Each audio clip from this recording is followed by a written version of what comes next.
And welcome back to another episode of Cafe Lily. We're your hosts, Rosa and Kelsey. Kelsey and Rosa. Hello there, Rosa. How's it been? You been out having adventures in the wide world of Yuri? Yes, as always.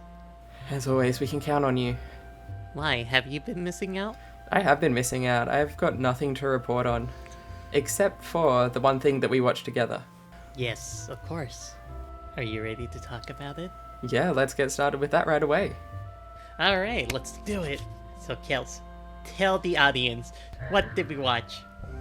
There was a drama adaptation of an old favourite of the podcast. Ayaka is in love with Hiroko. Yeah! So, we watched the first episode of that together. Did you end up watching further episodes? No. Okay, well, we got a taste for it anyway. Now, do you want to start with your first impressions? Because I got stuff to say. After we watched it yesterday, I think I was a little bit negative on it. So, how do you view it now, since you let it fester in your mind for a bit? Now that I've given it some time, I think, you know what, it's fine. It's a perfectly fine drama. I think that it's a little bit silly, it's a little bit funny, but it does what it needs to do. I think the one thing that really gave me pause was Hiroko's character was a little bit different than what I interpreted her as when I was reading. I think she was just played with a bit more energy by the actress. When I was reading the comic, she seemed very sort of low-key and downbeat. Yeah. Yeah, like she was very, how do you say, straightforward and normal. I would say normal, no. But like, she's like a lot more energetic in this adaptation. Like a lot more out there. Like she does these little vocal quirks and stuff, and it's like really funny and fun to watch. Yeah, it's something different, but that's just the main point of difference that I noticed when we were watching it together. But other than that, you know what? It's a bit of fun. Yeah, it's very fun.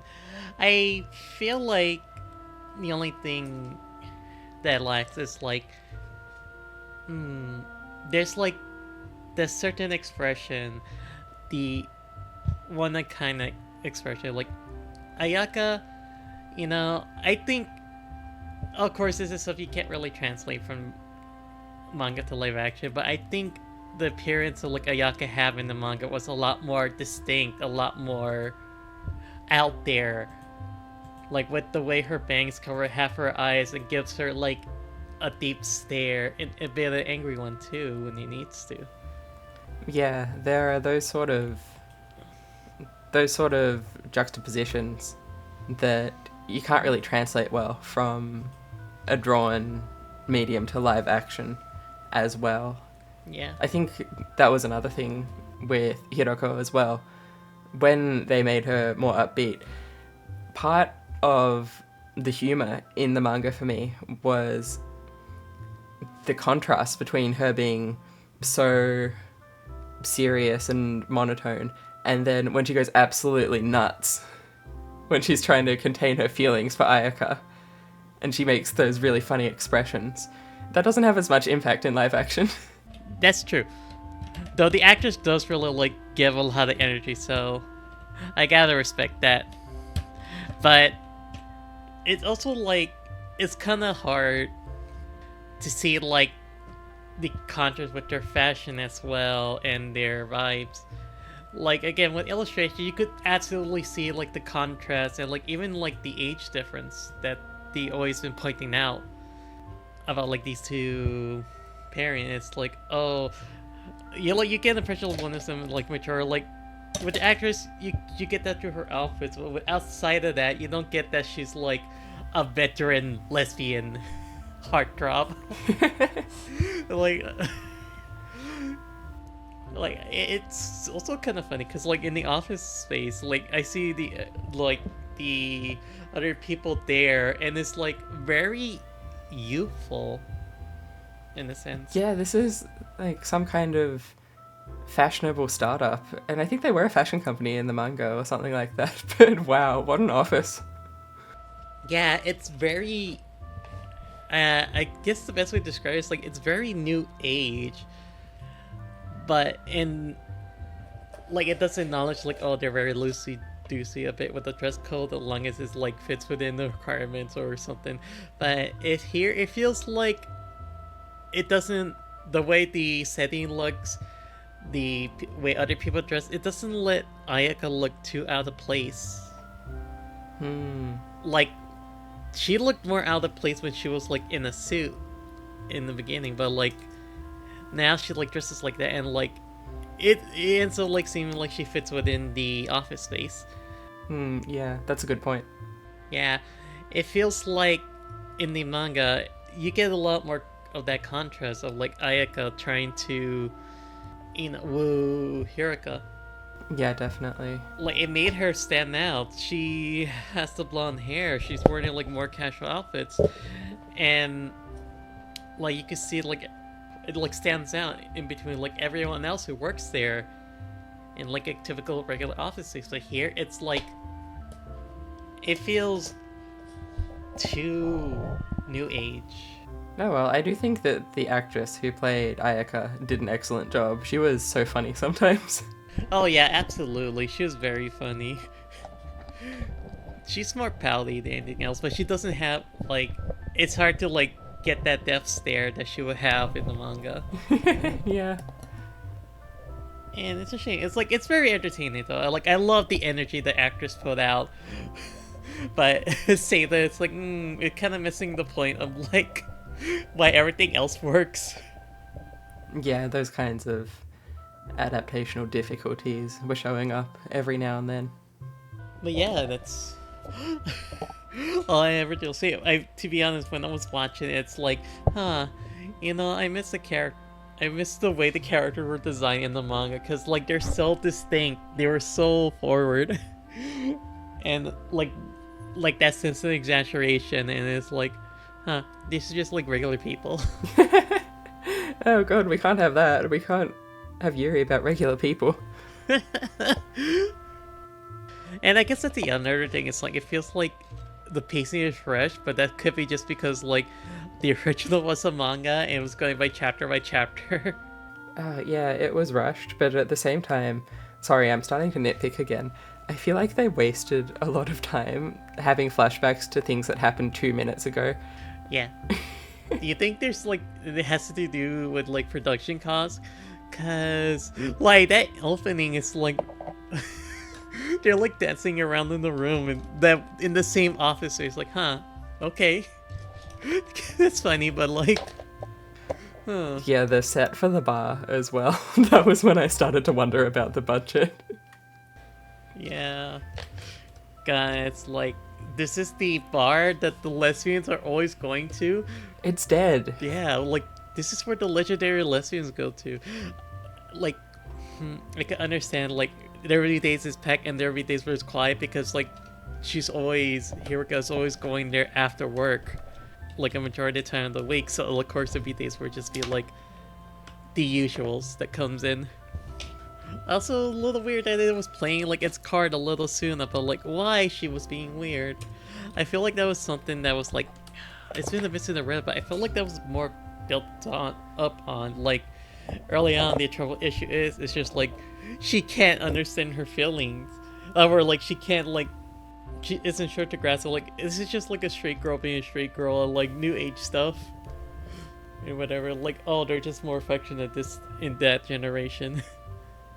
Yeah, well, they probably have a very limited number of episodes for this show. I doubt that Yuri dramas get that much attention from studios. I mean, it was good enough to get like a live adaptation, but like not the red carpet. Yeah, and it's actually on a streaming service, which is very interesting. I didn't know about this service, but it specializes in LGBT dramas, and it's run out of Thailand or something, but they have English subs, and yeah, that's interesting, so I want to see what else they have on there. Maybe we can discover new shows that way. Yeah, maybe do shows. maybe completely original, so we don't have to be nitpicking. It's all right. It was a fun time, but I mean, you're such a fan of the manga. Yeah, I am such a fan of manga. The thing is, it's just like I engage a lot more from stuff from like the manga compared to like the show. Like if it was a show first, or like just a show, like okay, fine, because there's like a lot more intentionality instead of like trying to adapt. But again, that's always going to be a struggle. And at the very least, I can appreciate the energy and vibes these actors are giving off. Yeah, definitely. Yeah. I guess that we would just recommend people read the comic then. Yeah. All in all, I think ultimately, read the comic, read it, the original. It's amazing. I just remember like just seeing the illustrated intros. Like, yeah, the illustration is so stunning. Yeah, the artist, Sao Jiang, just amazing style, amazing character art, really good. It's beautiful. It's amazing. It's stunning.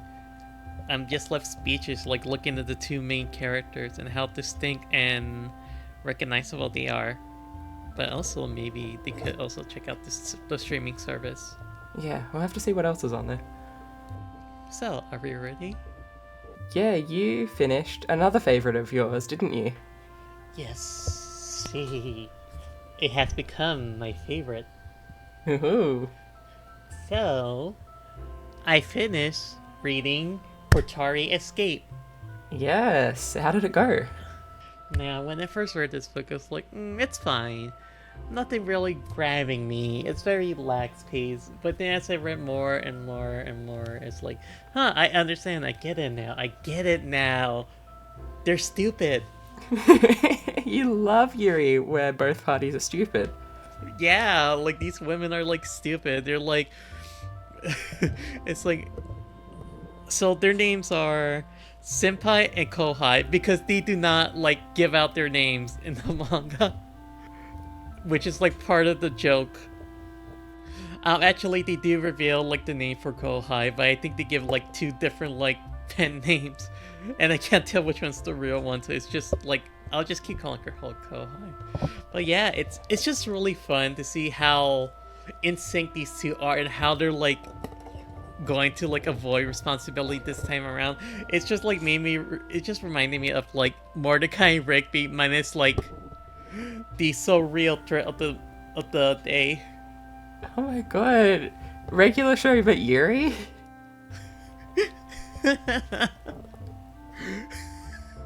Kinda, yeah.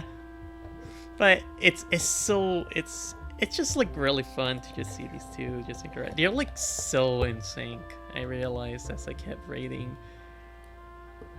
Like they always know like what they want. Like, oh hey, alcohol, let's go. There was a chapter where like they talk about like, how you think life would be like if we had a cat? It's like, oh, we can't have one in this apartment. And it's like, okay, let me draw out the cat. And she drew it, and it's like, oh, there it is on your lap. It's like an imaginary cat. And then they start doing this bit where like, okay, there's an imaginary cat. This is our cat. And it's imaginary, but like they treat it as it's real. And they got really into the bit. To the point where like they even brought like a sandbox. What? And like they both knows like what's the cat doing at the same time without telling each other. It's like, oh hey, the cat is like playing around, like, oh that's so cute. The links that these two will go to procrastinate. Right. It's so funny. And then they're like, we're eventually gonna have to let it go. Yeah. Let me call my parents and tell them to take care of the cat. And it's like, okay, we'll do that anyway. And as they were gonna go visit her parents, the cat ran away. It's like, where's the cat? The balcony was open. oh my gosh, we have to find the cat. And then they started putting like missing posters of like the cat she imagined, and they somehow someone found a cat that looks exactly like the drawing. It's so funny when they when they meet like her editor for the first time. Oh, scary. Yeah, we always get the impression that like the editor is like tough on her, Kohai, but then one day she got a bit sick, or no, she didn't get sick. What happened was, after their food court kerfuffle, yeah, they had like she ended up ordering like a bunch of food stuff to make food court items, food and whatever. Apparently, the next chapter she gained weight. So like, okay, and they had 2 weeks to lose it before they go to like an event. So like, okay, so after that 2 weeks, she did lose the weight, but ended up being like super muscular. So the next day, Senpai went over to speak with her editor and help out and whatever, and she finds out her editor is like very nervous, very like the complete opposite.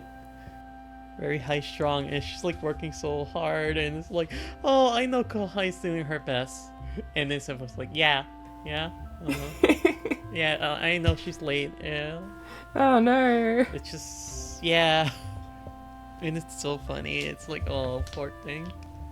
It kind of hinted that like she ended up staying like a holiday late, working late because of Kohai. Kohai, you gotta get it together. Yeah. They at least like invited her over for Christmas. Yeah, that's sweet.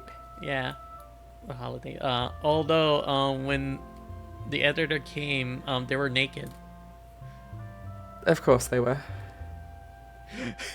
And that's the thing about like how Soul and Sync they are. They're like super comfortable around each other.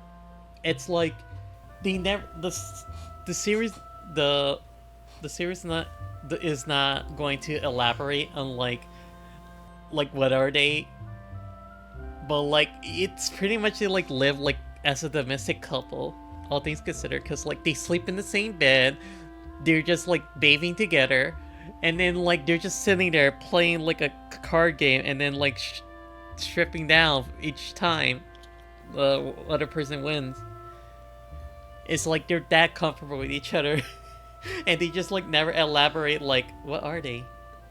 So is that what you would say it is, a mysterious Yuri? Yeah, it's like a third funny thing. Oh, I love that for them. Yeah, and like they're also like such disasters at times too.